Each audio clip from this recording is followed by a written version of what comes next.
Hello, and welcome to Nordic Noir, a brief introduction to Scandinavian detective literature. This week, we're going to get to watch an episode of a Swedish TV show that fits very much within the police procedural genre. The Scandinavians have been increasingly well known and well respected for their detective fiction in the last couple of decades, both in books and on screen. You may have seen, for instance, The Girl with the Dragon Tattoo, or you may have read those, the Stieg Larsson books. Those are examples of Nordic Noir, the Scandinavian powerhouses of detective literature. So I just wanted to give us a small amount of context, this is very brief amount of context, into Scandinavian crime fiction before we go into the episode that you're going to be watching this week. So first, I have to give a disclaimer. Though we are discussing Scandinavian fiction as a whole, this part of the world is made up of 5 very distinct countries with distinct styles. They share some major commonalities, which is why we're looking at them together. But I'd be wrong not to note that we're lumping different countries together for the benefit of time. And anyone who really studies Scandinavian detective fiction would probably just go crazy thinking about that because they're all so distinct. But for our purposes, we're going to be looking at these 5 countries as kind of one larger group: Denmark, Finland, Iceland, Norway, Sweden. So very different countries with very different styles, but for our purposes, let's see them together for now. So one of the ways that they are very similar, one of the reasons they get grouped together, is that they were all very much affected by what's known as the modern breakthrough. This was a period of time starting near the end of the 19th century, the late 1800s, that included a cultural backlash against Romanticism. If you remember back to when we discussed Romanticism at the beginning of the semester.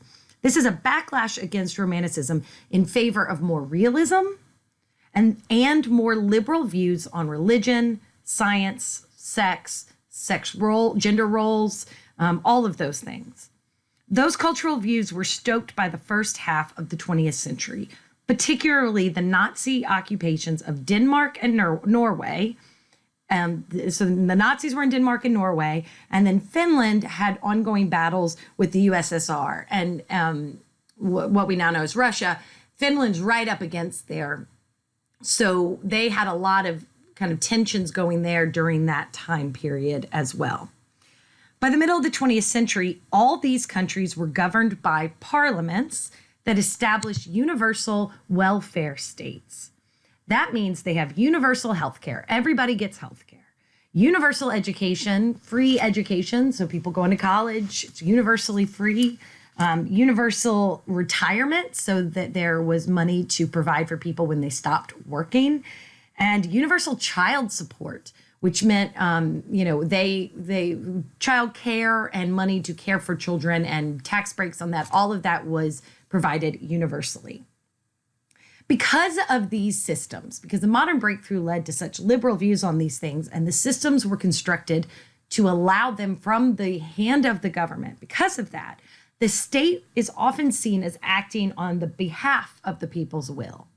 So these countries, generally speaking, and again, very generally speaking, approach the government in a very different way from other countries because they look at them as the instrument through which these good things come.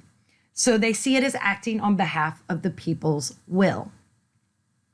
Now, crime fiction has a long history in Scandinavia, but since we're focused on police procedurals here, we're just going to look at that aspect of their crime fiction history, which starts with these 2 people, the people you see in this picture, Maj Sjöwall and Per Wahlöö.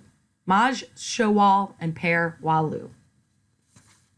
They were a couple together, and they started their work translating Ed McBain novels. We saw a touch of that in police procedurals, Ed McBain novels into Swedish in the early 1960s, before they decided to try their own hand at writing their own police procedural with the crazy successful book Rosanna, which came out in 1965. Now, Wahlöö and Sjöwall were committed Marxists and Leninists who were critical of the welfare state. So they were very, very kind of more liberal even than these much liberal countries. And they were very critical of the welfare state, not because they didn't want to give all these things to people, but they believed that system wasn't enough.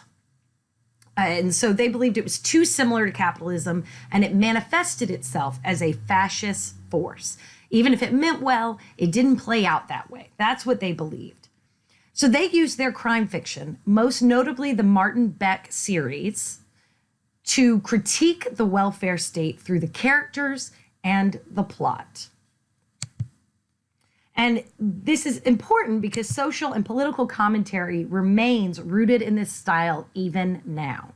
Scandinavian detective fiction is very much rooted in a social and political commentary. For instance, since the 1980s, neoliberalism has been on the rise in these areas. It's a movement for economic growth over social support, so moving away from the welfare states. Many Scandinavian writers, including Henning Mankell, the man who wrote Wallander, the show we're going to watch, he writes fiction that criticizes the neoliberalism push. He's against moving away from the neoliberalism, they want to move away from the universal welfare states. Mankell and many like him don't like that. So they push against that in their fiction. And it'll be interesting to see that at play in the episode we watch. Other traits of this style include that they are melancholic. There's a melancholy above kind of over the whole place, all the people. The detectives are often emotionally distant and but brilliant. They might push people away. They might be depressed or overworked, but they are human and they are flawed and they are brilliant. Emphasis on the human part there. They're not superheroes. They are flawed, but good people who are smart and they're trying to do this job well.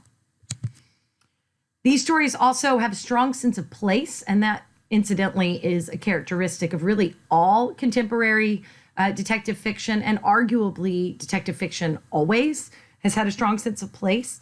And because of the terrain of these countries, that typically means unforgiving landscapes, places that are dark and wet and cold, and how those features of the landscape influence the people that live there. That often contributes to a sense of isolation and loneliness for the characters as well. The style also has moral complexity for both the victim and the guilty, for the detectives, for everybody. You were looking at nobody is all good and all bad.